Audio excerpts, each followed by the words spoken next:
You're listening to the AmWritingFantasy podcast. In today's publishing landscape, you can reach fans all over the world. Query letters are a thing of the past. You don't even need a literary agent. There is nothing standing in the way of making a living from writing. Join two best-selling authors who have self-published more than 20 books between them. Now, on to the show with your hosts, Autumn Burt and Jasper Schmidt. Hello, I am Jesper, and this is episode 47 of the AmWritingFantasy podcast.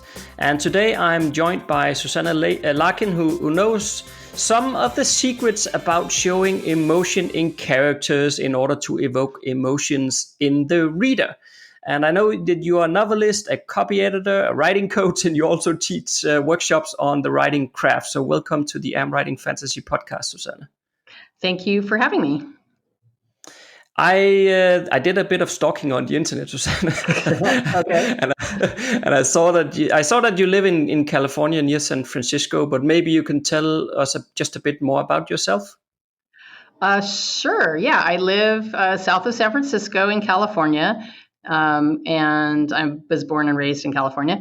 But I've been writing pretty much my whole life. I was raised by a mother who was a top television screenwriter, and then my brother also went into that profession. So I was around a lot of filming and reading scripts and movies and all that kind of stuff. So my early introduction, aside from reading books on my own, was to read a lot of screenplays. So I have a different type of attitude or approach toward fiction writing sometimes than others, because I think very cinematically, and I think in terms of camera shots and very cinematic visualization of my scenes. And I try to teach that method through a lot of my books and my blog posts. I think the emotion topic is one that's really important. It's not discussed much. There isn't much out there. When I started researching online about that, I wanted to put something together because I feel of all the things that are tied in with reading and writing is the idea that we have an emotional response to what we read. And so all my life I've been reading and writing and loving books and wanting to figure out how I can move readers with my writing. So as far as, that's kind of my whole upbringing in terms of my approach to writing and reading. I'm married. I have a couple grown kids. I have a couple grandkids actually. And I have a dog who is old and needs a lot of attention, big fat lab, and I have a few cats. I love to backpack and snowboard. I'm a real outdoorsy kind of person. I'm also the fiction coordinator for the prestigious San Francisco Writers Conference, which is a top writers conference in America. So I put that whole thing together every year, and that's super fun. Oh, yeah, cool. Yeah, it was funny you're talking about the outdoorsy type of person and whatnot, because Autumn, my co-host here, she does a lot of traveling around as well and seeing nature and all that. So that's something I'm sometimes quite envious when I see her pictures or she posts on Facebook, because I live in Denmark and here it's just flat. We don't have any mountains or any nice nature like that. So yeah, there's some very beautiful areas around in the US. Yeah, I would think that Denmark would have some beautiful places too. I haven't been there, but I would love to go. I don't get out of my cage very often.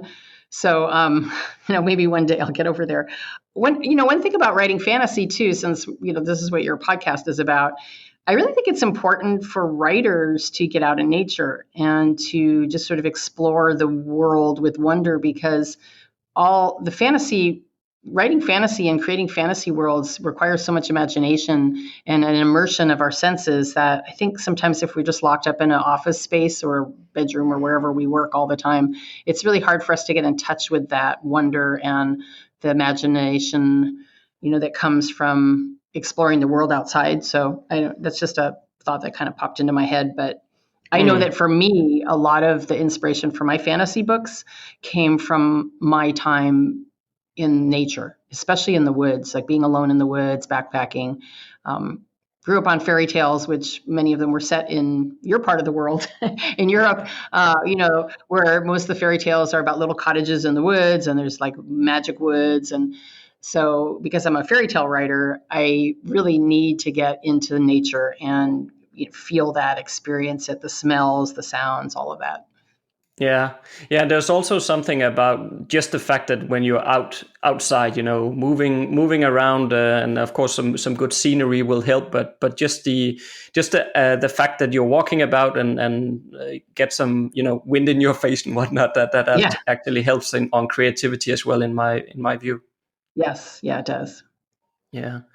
But so, Susanna, I know that you run the livewritethrive.com website, where you also actually have a course on showing character emotions. And that was really a topic that caught my eye. And because basically we haven't really covered, character emotions and how to show it and how to evoke emotions in the reader as well here on the podcast before. So I am really so glad that you agreed to come on for a conversation about this particular topic here. Yeah, I'm happy to talk about it. As I mentioned, a lot of times when I write a book, I have about 10 nonfiction books, writing craft books in my Writer's Toolbox series on novel writing mostly. I think all of them are about novel writing except Crank It Out, which is just about writing in general. But usually I get the idea for a book or a course because I can't find enough information out there, on the internet or out in the ether to really be instructive and deep for writers. Emotion is a really good example because if you search online for information on how to evoke emotions in characters, how to show emotion, how to get readers to feel emotion, there's almost nothing out there. So it got me thinking about how I react to reading, what moves me when I read a book. And I spent, quite a few weeks just exploring my own feelings and thinking about the books that move me, the scenes that move me, going back to chapters that I know would make me cry and trying to analyze why I felt the way I felt or how the writer was able to accomplish that. It was like magic to me. And I talk about that a lot in my course, which is called Emotional Mastery for Fiction Writers, because the whole idea is we want to capture that technique, that skill. And Hemingway said it best when he said that when you read something that moves you emotionally, study how it was done, study how that writer did it, then you copy it and you do it yourself so that you can create the same effect in your readers. Now, that sounds a lot easier said than done, and it is, but in the same sense, it's really not that hard because if you can tap into what moves you emotionally, generally, we all are affected in pretty much the same ways. In other words, if something moves me in a big way, something I read, no doubt it's going to move a lot of other people. It's not going to move everybody. Some people just aren't moved at all. They can read something that just everyone's sobbing away in a room, or even at a movie, for instance. You could go to a movie and there's like a really emotionally moving scene and everybody's, teared up. And there's always going to be a few people that go, whatever. And they're just not moved at all. So you're not going to please everybody. But the idea is that there are universal feelings, right? There are universal emotions that we all share. There's universal responses that we share. Growing up in the film industry, there was always this unwritten rule, or maybe it was written, I don't know. I think people break it now, but in the good old days when there were morals and ethics to things, the rule was you never hurt or killed a child or an animal in a movie or a TV show because people got really mad, right? You don't kill a child, you don't, hurt a child. I mean, you might imply that a child's being hurt and then the good guys go stop the bad guys from doing that, but you never, show a child die or an animal die. And that rule is broken sometimes, but you get why. I mean, it's because it's so upsetting to most people that we all in general, society in general, we react emotionally to certain things that we, that we share those feelings. So that's part of the approach to becoming an emotional master in your fiction writing is if you mine your own feelings, you mine them, go deep into your own feelings, and you analyze what moves you and how it moves you, then you can copy what the writer did in a basic sense, not word for word, but see what the writer did and how it moved you, and then you try to do that yourself.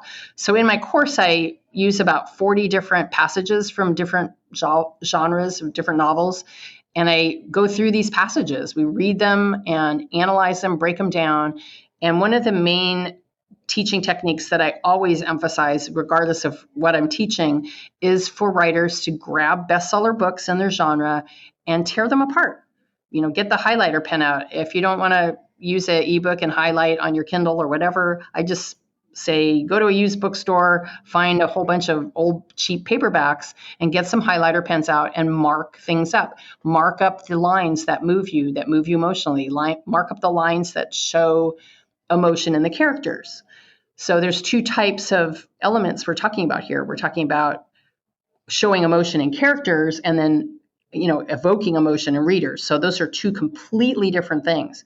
And most of the time, the emotion that the character is showing is not the emotion you want the reader to feel, right? You might have a character that is showing, despair because she's, been thrown by the wayside, a child that's been left abandoned or something, and that child is feeling despair. But you want your reader to be angry, or you might want your reader to be outraged or scared for that child, And a lot of times emotions are very complex. So you don't want to just sit down and name an emotion, go, oh, I want my character to feel scared, and so I'm going to say she's scared. Emotions are so complex that this is why it's so important to do what Hemingway said, which was to look at how the writer wrote a passage and then look at how you're feeling. A lot of times you can't name what you're feeling. So our feelings are very difficult to pinpoint and to understand, and they're usually very layered. We might be angry on the surface, but underneath we're hurt or we're scared.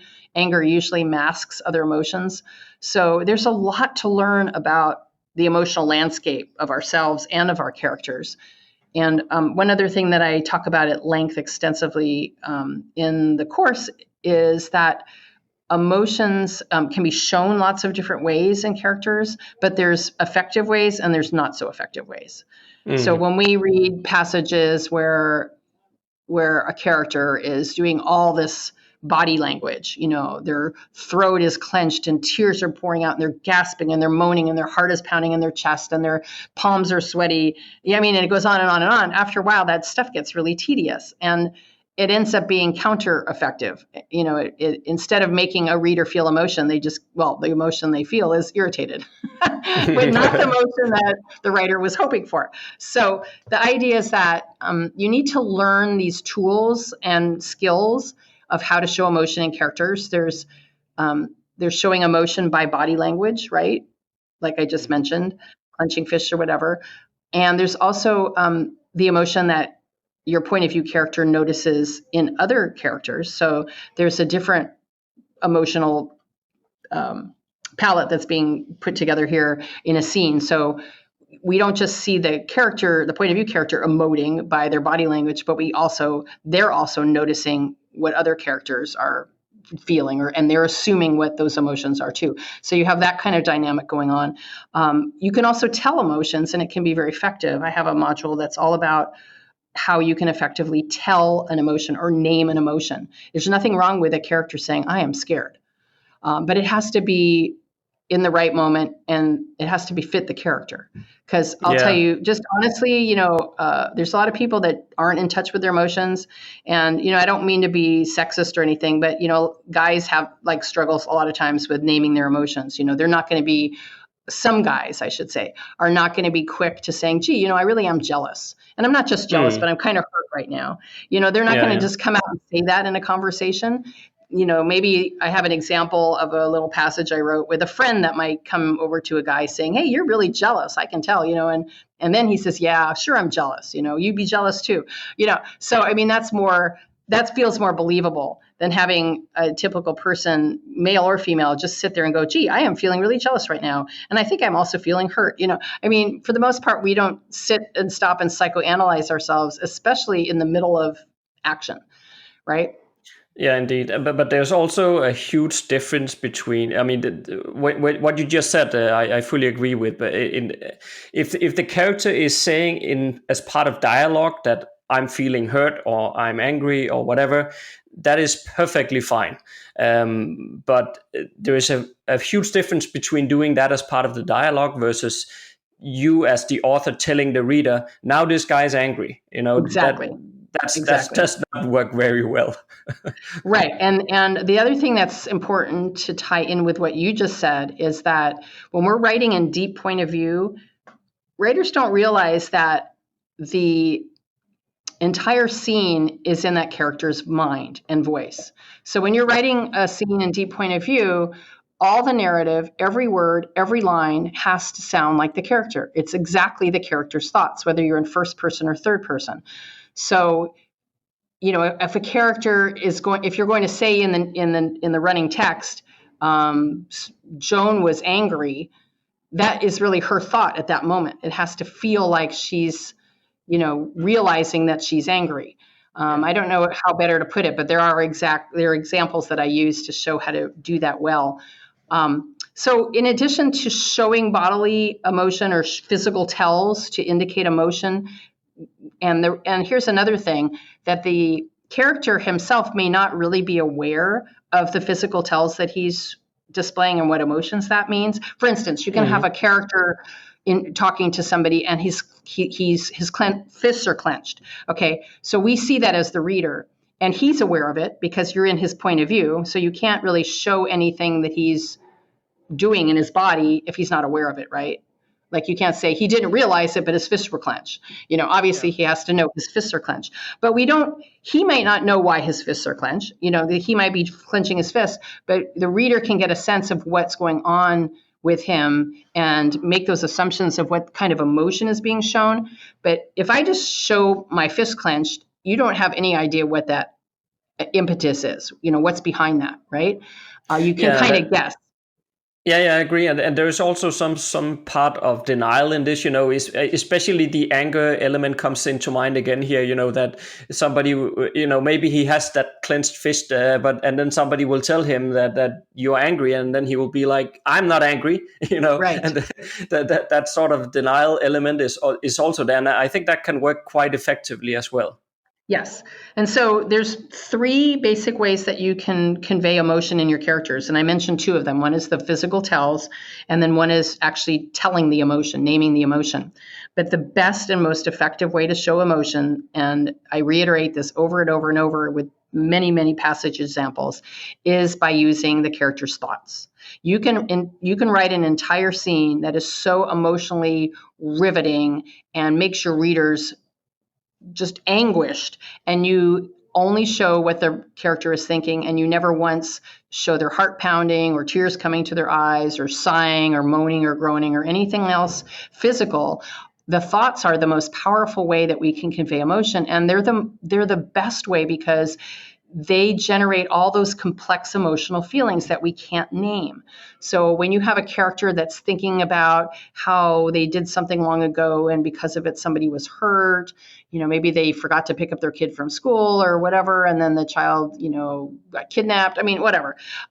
When you go through the thought process with the character, the reader starts feeling all these emotions because they're visualizing what's being said. They're putting themselves in that character's shoes. And it's the experience that creates the emotion. So if I'm reading about a character that's going through something and I'm hearing what they're thinking, I start going through that with them. And that's where the empathy, connects, where between reader and writer and character. So you can use all 3, and I give lots of examples of passages. We highlight these different passages, and you can see, and you can do this too, again, with those paperback books that you pick up from your friendly used bookstore, just to highlight in one color, for instance, all the examples or tells of body language that are in the scene. So anytime a character, his throat gets tight, or,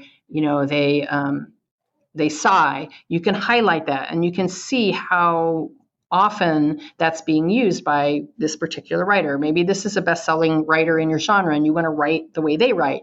So this is how you can kind of get a feel for the distribution of these different lines and phrases and even words that can convey emotion.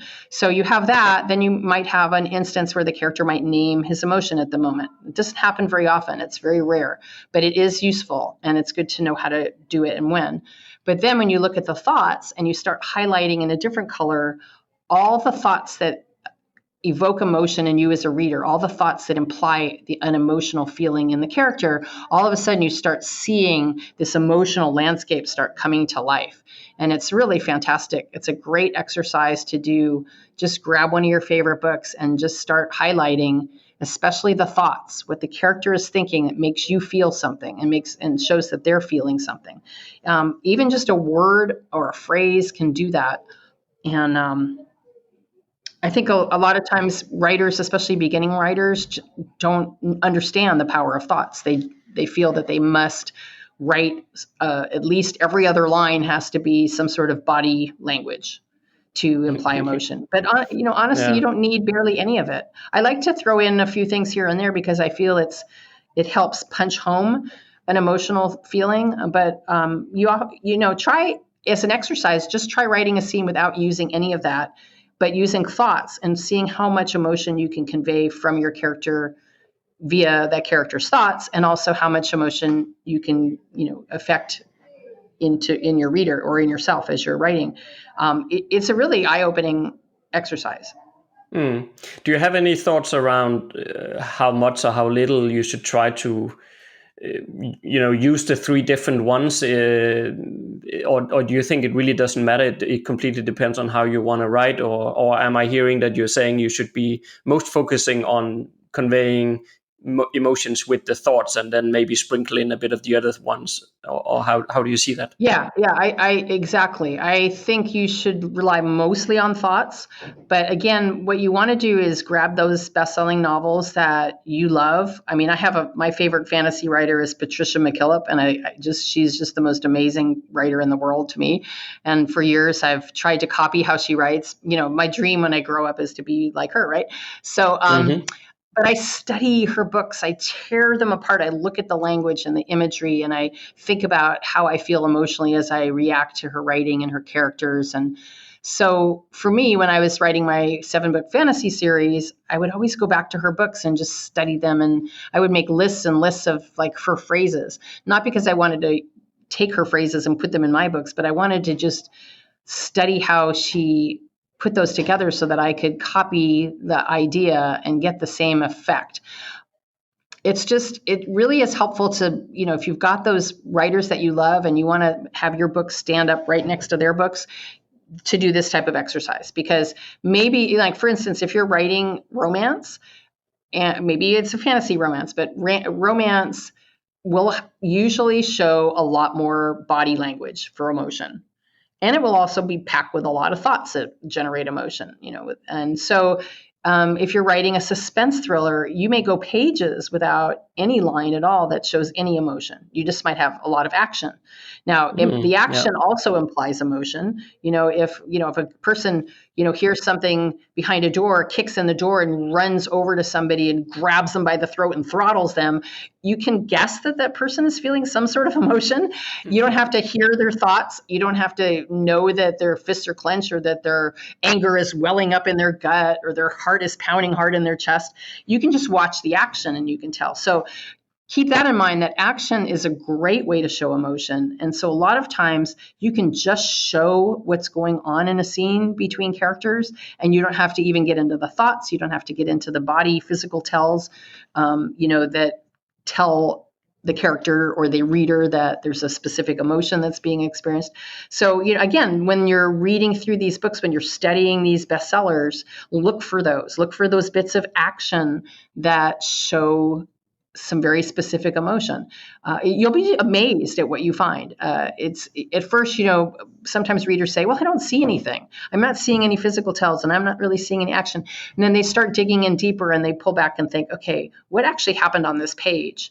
If it's boring writing, then you might not see anything that's really tapping into emotion. Because to me, if you don't show characters feeling inner conflict, because it's really all about conflict. When we feel emotion, we're conflicted about something. And if we can't get our readers to feel some sort of emotion, then obviously we're failing. There's something that's just not coming across. That tends to happen when we have scenes that are very predictable, boring, ordinary, on the nose type of scenes where the characters are sitting around eating. You might be in a fantasy book. Okay, so they're in the woods and they're sitting around by the campfire and they're talking about, that they're going to cook tomatoes or whatever it was that Sam and Mary and Pippin were doing. Yeah, they were doing up on Weathertop or whatever. Yeah, I mean, if that scene was just about, here, have some cooked tomatoes, then, it would be really boring. There wouldn't be any emotion. But instead, we see Frodo freaking out, like, oh my gosh, what are you doing? You made a fire. Don't do that. And all of a sudden, the Black Riders come and there's a big, attack. And, that was packed full of emotion. So the action, it needs to be evoking that emotion or evoking that tension, creating tension between characters, inner conflict, inside a character, all of those different elements. So, this is covering a lot of stuff, but, indeed. Yeah. But I also think that there is an important point around that action part, because it depending on what happens in the particular scene, but if you are in the middle of some sort of action sequence, maybe the characters are fighting or whatever they are doing. I mean, I think there it's also important as the writer not to get too much into I should show emotions by thought, because in the middle of the fight, the character will not start thinking about how they feel about it. They'll just do stuff. So there is also that element to be mindful about, that you don't start showing the character thinking about emotions in situations where that just is not natural to do. Right. Yeah. There's usually like visceral, brief thoughts that might pop in when somebody grabs you from behind or smacks you in the face, like, ouch, that hurt. Yeah. I have a module on my course, which is, you can see it for free too. So if anybody's listening to this and they want to just go pop over to my online school and just watch a 38-minute free module, you can do that by just scrolling down and clicking on the preview. And I put this module up for free because it's one of the most important things that I teach that I never have heard anybody else teach about. But I find it really essential, and it's very eye-opening for a lot of writers. And it's basically what I call the action-reaction cycle. What that entails to me is that everything we do all day long is done in this cycle, right? Something happens or we do something, and then there's a reaction. So you have an action, then a reaction. But what follows the reaction is the processing of that reaction. Okay, so I give the example of, let's say there's your character is in the kitchen and she hears a crash. Okay, so that's the action. Her immediate visceral reaction is, oh no, what was that? Right? So there's two parts to reaction. One is the immediate visceral reaction, which, you might get that in a high action scene with like fighting scene, like we were just talking about, where there's only time for the visceral. There's only time for that immediate quick action because quickly you have to make a decision and move on to another action. So the character hears the vase fall over, a crash, goes, oh no, what is that? That's the first initial reaction. And then she runs into the room and she sees the cat has knocked the vase over from the table onto her laptop, and all the water is just pouring all over the laptop. Okay, so now there's an extended reaction, right? Mm-hmm. The character is like, oh my gosh, my laptop. Oh, you stupid cat. So maybe whatever they're thinking. But this reaction now is more extensive because she's taking in the situation, and that's leading to emotion, right? So she's shocked maybe or a little bit startled by the sound. And then when she sees what really happened, now she's feeling more emotions, conflicted emotions. She's upset, she's angry, she's freaking out because her dissertation is on there and that she hasn't backed it up to the cloud, right? So there's all these emotions going on. So you have action, reaction, and then after the reaction, you have the processing. So processing can take a second, or it could take 3 weeks. It could take, an hour. It really depends on the situation. For instance, like a detective can find a clue, and then the whole next chapter can be processing. Okay, what does that clue mean? What, now we understand that, Joe was actually in the bar and he wasn't at the hotel, blah, blah, blah. And there's all this processing that goes with that. So after the processing comes a decision. What am I going to do now with what I just processed? In the case of our character whose laptop is wet, she's going to act really quickly after that reaction. She's going to swoop down, grab her laptop, shake it out, grab a towel, wipe it off, all the while swearing at her cat. And her thoughts are going to be spinning like, oh my gosh, my dissertation. And if I have to write this again, I'm going to fail, blah, blah, blah. So there's all these thoughts that are going on, which is part of the processing. And then, of course, then there's going to be a decision that comes after that.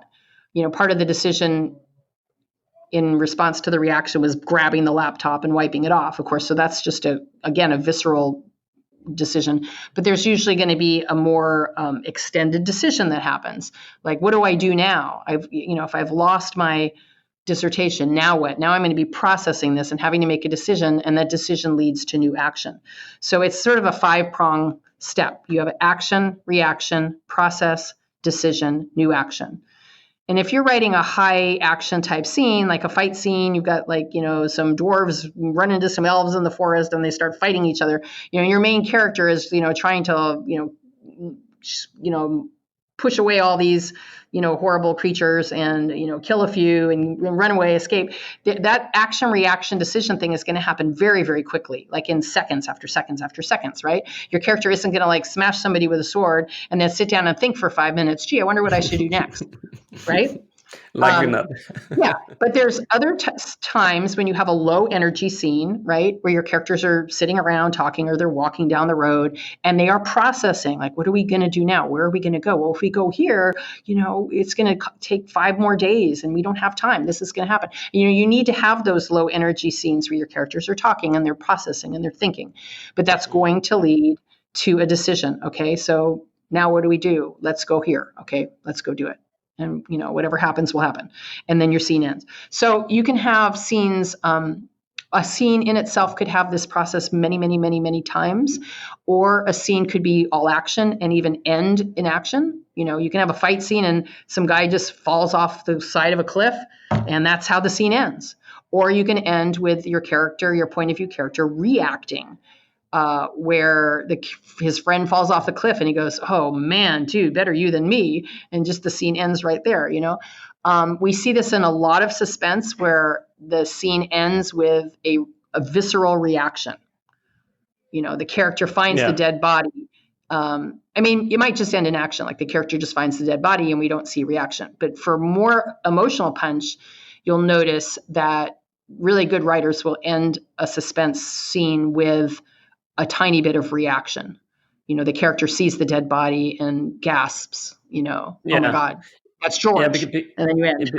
Yeah, exactly. Because you're also playing on because, as writers, we're thinking about this stuff. So, as writers, we're thinking about how do humans actually react, and you're breaking it down nicely in these different sort of phases or whatever we want to call it.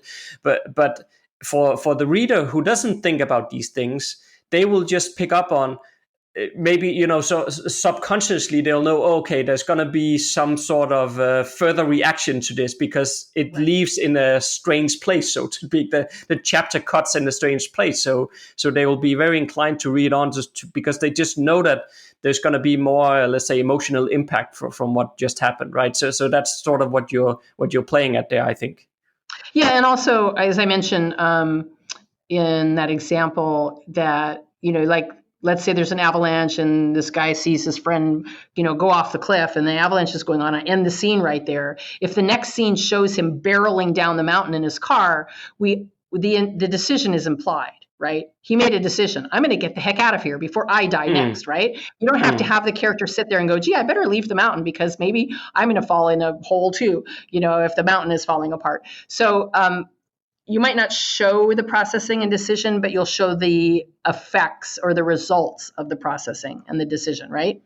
So that's, what happens is if readers read a scene and one of those stages is missing, whether it's implicit or explicit, they're going to feel that something's off. And this is what happens with a lot of the manuscripts. I critique about 200 manuscripts a year. So I see this a lot, especially with the beginning writers, where they're going to show a scene, somebody runs in and says, George, your mother was just hit by a car outside.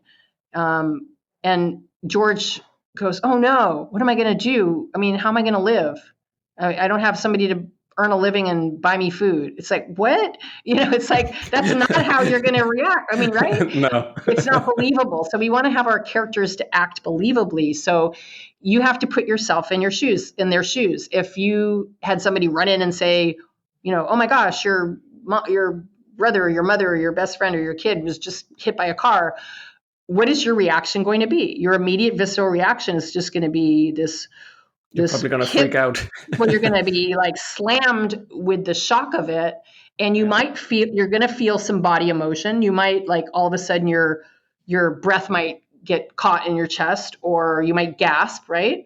You might get dizzy, whatever. You might fall down. I mean, if you just even say to somebody, it's a mean trick, but if you say to somebody, you better sit down, I have some bad news for you, they will physically feel ill. They will fall down or fall into a chair if you're a good actor, right?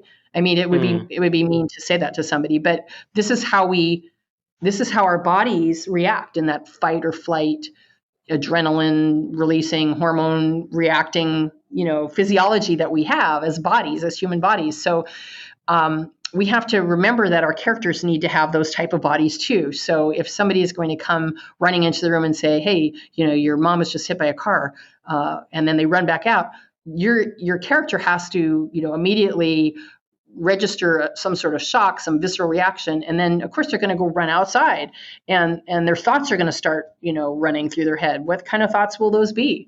They're definitely not going to be planning like what I'm going to do next year if I don't have my mom earning a living, and how am I going to get kicked out of my house? And I mean, that might come 3 weeks later, but it's not going to come right now.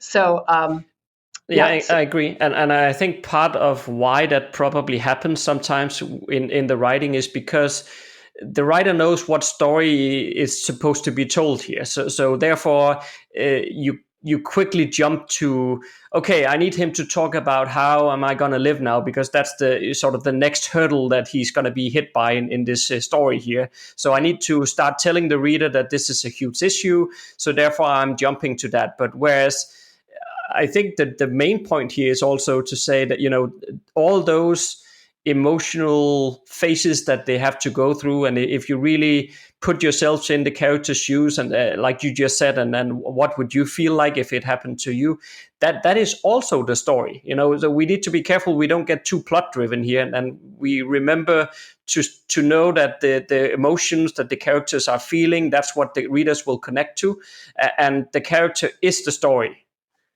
Yeah, I talk about too how to create beats, because one of the main things that happens with beginning writers is they can see the scene in their head, kind of like what you're talking about, and they know what it's supposed to feel like and sound like, and so they'll do like rapid fire dialogue where the character is saying something and the next character is saying something back, and they're going back and forth and back and forth. But there's moments where certain things are being said that are unexpected or shocking or upsetting, and if you don't stop and give a beat, like have the character pause and process, again, this is part of that action reaction cycle. I can just be talking casually with you, but if you say something to me right now that I didn't expect and that can affect me, is important, or can affect me emotionally, I'm going to need to take a beat. I'm going to have to stop and process that. And so the way that we do that in our writing is we have the character pause, we have the character stop and process and think. A thought will come in, a reaction will come in. There's lots of different techniques that you can use to slow down a scene. One of the techniques I like to use is to have a character notice little things, and good writers do this very well. Little details. They might hear a clock ticking in the background, or they might notice the bottom of their pants leg is frayed. When we start noticing little things around us, it slows down time, and or stretches out time, however you want to think of it. And it helps to create that beat, that moment to let the character react and respond to what was just said or done. But also you need to let the reader do that. And one of the basic ways we do that as writers is we do a scene break, or we end a chapter, right? That's why I was saying that suspense authors often will end a scene of high action with a big action moment, or a visceral reaction to that moment and end it really quickly. And then there's a new chapter. And the purpose for that is that it gives the reader a chance to go, oh, okay, and process that. I mean, oftentimes at the end of a chapter, if it's a great chapter, we'll stop and not just start reading the next chapter. We'll kind of take a breath or get up and get a drink of water or something, because we need the moment to sink in. So as writers, we want to always write our scenes to build to a high moment. The high moment should come at the end, at the very last line or the last paragraph. And that high moment should pack a punch, whether it's an emotional punch or reveal a clue or move the plot forward in some way. But you want to end with that emotional punch at the end of your chapter, because then you're creating a beat. You're creating a way for the reader to breathe, to process, to absorb what they just read, get them ready to move into the next scene. And again, you can do it with a scene break too. You don't always have to, have a chapter end, but you can have multiple scenes in a chapter. But you want to aim for that with every scene you write. You want it to build to that high moment, and then you want to stop it right there and give the reader a chance to react. And that's part of manipulating your readers so that they'll feel the emotions that you want them to feel.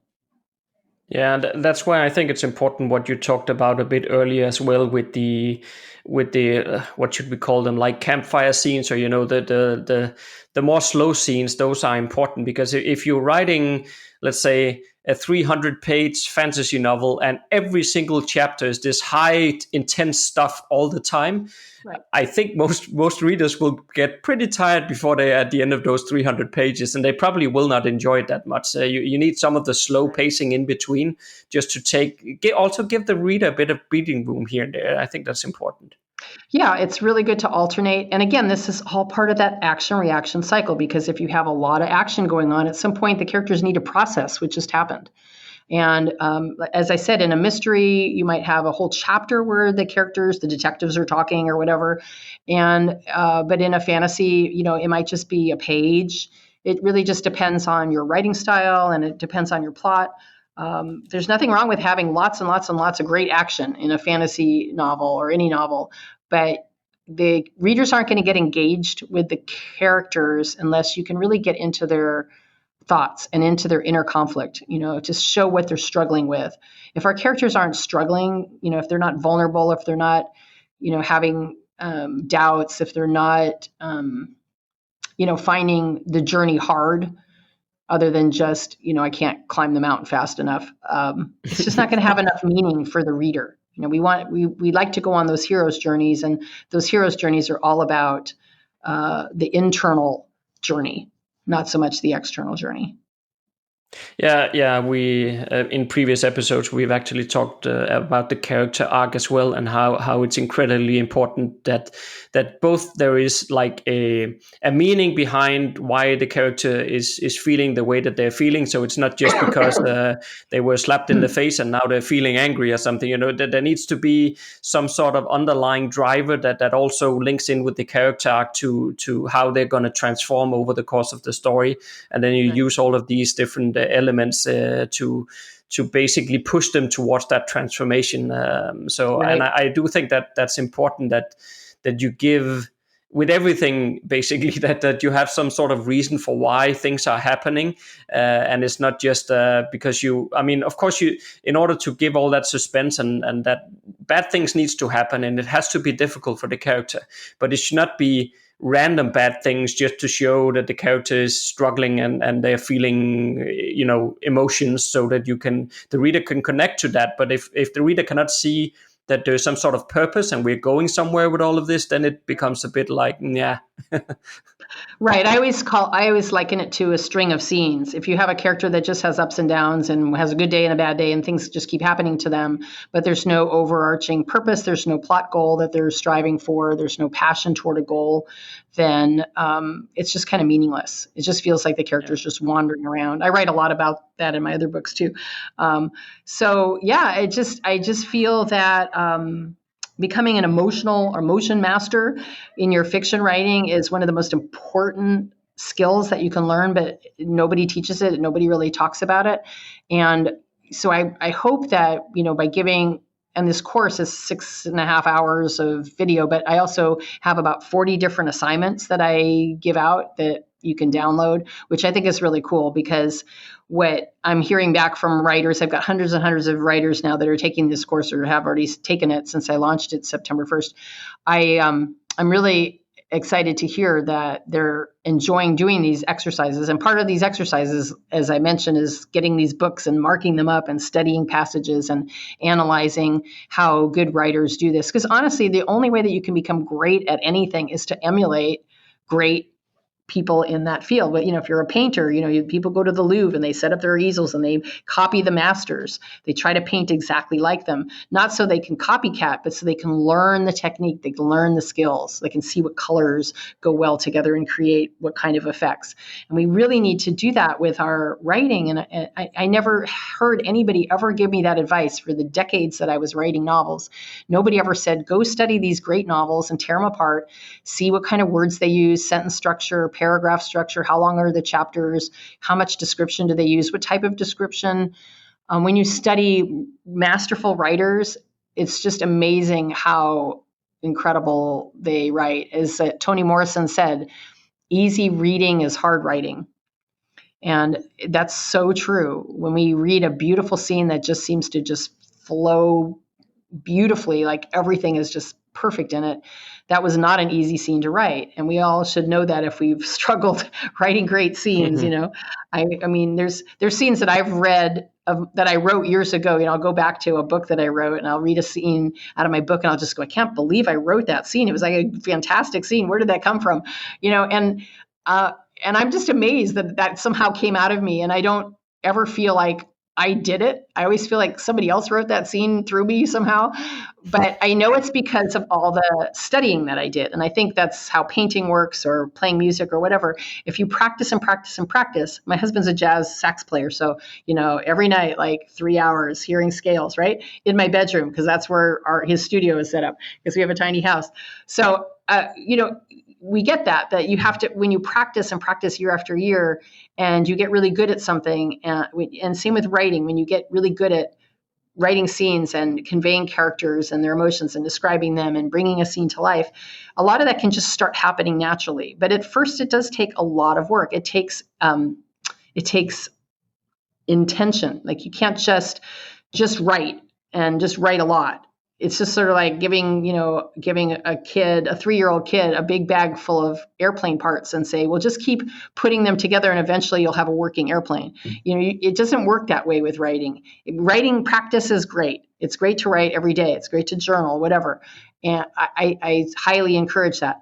But you also have to write very deliberately. And that involves the studying of great writing, and doing like what Hemingway said, study how other writers did this, and then you try to copy it so you can do it yourself and you can get the same results, right? So just like anything else. And I like I said, I rarely ever hear writing instructors tell writers to do this, but this is the number one thing I think writers should do. They should, as part of their discipline or their writing practice, they should be, reading widely, and not just reading, but studying what they're reading. I've heard people say, yeah, you should read a lot of books. Great. Read books. It's fun to read books. But if you're not really paying attention, if you're just enjoying the book, which I like to do from time to time, just read a book for fun, that's a different thing. But for the most part, when I read a book, I just tear it apart. What's working, what's not? Why is this boring? Why do I hate this scene? It's good to know why you hate something. It's good to know why you don't like a scene. It's good to know why you're bored or why you don't care about a character. It's good to know why you halfway through the book, you just give up. What was the point? What was that tipping point for you that said, okay, forget it. I'm not going to waste any more time reading this book. That teaches you a lot, and you should learn from it so that you don't do those same mistakes in your writing. Yeah, I think that's amazing. There's so much jam-packed good stuff in this episode here, Susanna. So thanks a lot for that.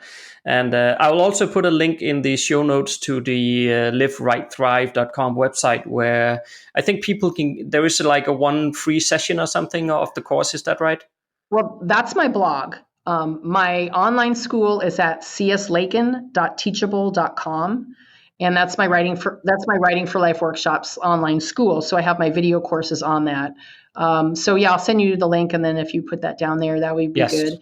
And So I have a handful of courses. I'm working on a new course right now on your cast of characters, which I'm really excited about because I'm going to be interviewing a dozen or so best-selling authors starting this week, doing video interviews with them to ask them, how do they come up with their characters? How many characters? How do they decide Excellent. which characters they want? That's also another thing I've been trying to research online and I can't find any information on it. How do you know how to populate your story with how many characters and what are their roles? It's a fascinating topic. Again, one that I just feel writers should know, and I'm excited to see what I'm going to learn in my exploration as I go through this. But so I hope people will come check it out. And again, if you go to cslakin.teachable.com and you click on the Emotional Mastery course, you can scroll down to the curriculum and you'll see the free preview. So if you want to just watch the one module for free on the action-reaction cycle, do that. You don't have to commit or enroll or anything like that. If you like the course, take it. If you don't like the course after you pay for it, you get a full refund. So there's no commitment. It's like a 30-day money-back guarantee. So, but I do think that you'll learn a lot from it. And check out my other courses. I think I have free previews on all my other courses too. So if you see something else that you need to learn, like what your 10 key scenes are or your 4 foundational pillars are, I have courses on those things too, based on my books. So I hope you check them out. Yeah. Thanks for having me here. I really appreciate being able to share all this information. And I really love to help writers, and I love to see writers improve in their writing so they write great books. That's what matters. Indeed. Yeah. And thank you so much for joining us. So I hope you got a lot out of this, dear listener, and there was a lot of good stuff in here. So I will see you next Monday, and then Autumn will be back hosting with me. If you like what you just heard, there's a few things you can do to support the AmWritingFantasy podcast. Please tell a fellow author about the show and visit us at Apple Podcast and leave a rating and review. You can also join Autumn and Jasper on patreon.com/AmWritingFantasy. For as little as $1 a month, you'll get awesome rewards and keep the AmWritingFantasy podcast going. Stay safe out there and see you next Monday.